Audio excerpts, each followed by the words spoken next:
Assalamualaikum warahmatullahi wabarakatuh. Ada banyak cara untuk memperbesar daya yang dihasilkan oleh mesin.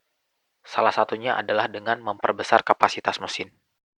Pada mesin dengan satu silinder, daya dapat ditingkatkan dengan memperbesar diameter silinder atau bor dan panjang langkah piston atau stroke. Metode ini dapat menghasilkan mesin bertorsi besar, meskipun putarannya rendah. Namun, jika putarannya dipercepat, akan timbul getaran yang besar, karena ledakan yang dihasilkan juga sangat besar.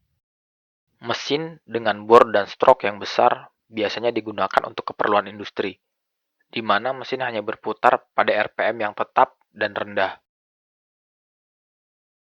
Metode lain untuk meningkatkan daya mesin adalah dengan menambahkan jumlah silinder hingga dayanya bertambah sesuai dengan target yang ingin dicapai.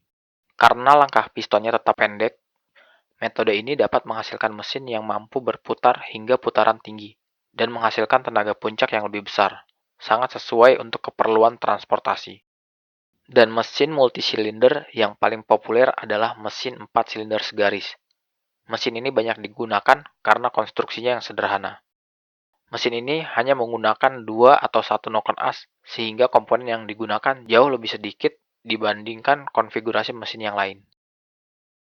Untuk menjaga keseimbangan, posisi dua piston terluar dibuat berlawanan dengan dua piston yang ada di tengah, agar getaran yang dihasilkan oleh pembakaran dapat dihilangkan atau dikurangi oleh gerakan piston lain yang berlawanan.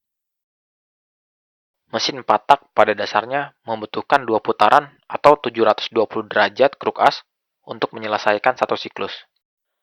Maka urutan pengapian atau firing order dilakukan secara bergantian untuk keempat silindernya dalam 720 derajat putaran kruk as. Jadi pengapian terjadi setiap 180 derajat pergerakan kruk as. Jika piston pertama melakukan pengapian, maka 180 derajat kemudian terjadi pengapian kedua pada piston yang berada di titik mati atas, yang bisa dilakukan piston kedua atau ketiga. Lalu bergerak lagi 180 derajat yang pengapiannya dilakukan oleh piston keempat. Dan pada 180 derajat kemudian, pembakaran dapat terjadi di piston kedua atau ketiga, bergantung pada posisi pengapian yang kedua.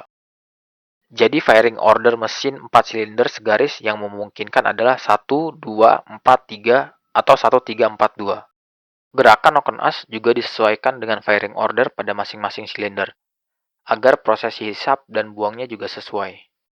Kekurangan terbesar pada mesin 4 silinder inline ini adalah getaran sekunder atau secondary imbalance yang terjadi pada masing-masing silindernya.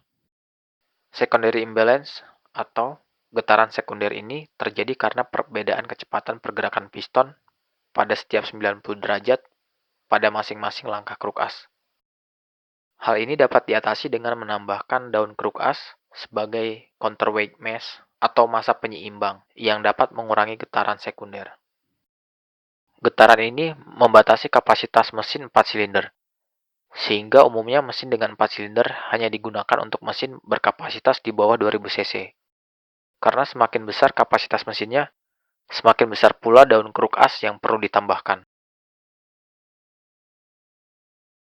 Hampir semua kendaraan modern menggunakan mesin ini, karena ukurannya yang relatif kecil, komponennya yang sedikit, ringan, dan mudah untuk diproduksi. Dengan teknologi yang ada saat ini, mesin 4 silinder dapat menghasilkan daya yang sama dengan mesin 6 silinder atau bahkan 8 silinder. Sekian dulu videonya, jangan ragu untuk komen jika ada yang salah dari video ini. Semoga waktu Anda bermanfaat. Wassalamualaikum warahmatullahi wabarakatuh.